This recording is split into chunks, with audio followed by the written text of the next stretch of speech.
Les avocats de Guadeloupe sont furieux et le font savoir.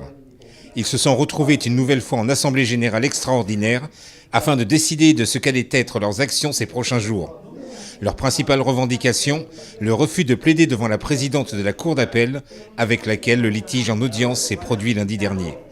C'est un mouvement de protestation générale qui concerne l'ensemble des juridictions où les avocats ont du mal à exercer leur office sereinement dans l'intérêt de leurs clients. Après la réunion avec la rencontre avec les chefs de cour, il fallait véritablement qu'on puisse réunir nos confrères pour restituer les éléments de cette rencontre et décider de la suite du mouvement. Nous ne refusons d'intervenir devant le magistrat qui est à l'origine de cette difficulté lors de l'audience en question où le confrère a été empêché de plaider. Là, nous pensons au justiciable qui a peut-être une affaire de terre, une affaire à résoudre rapidement, une affaire de pension alimentaire, une affaire de garde, une affaire de droit de visite, c'est-à-dire on approche des vacances, et qui pourront intervenir devant le juge aux affaires familiales sans difficulté à partir de mardi. Donc voilà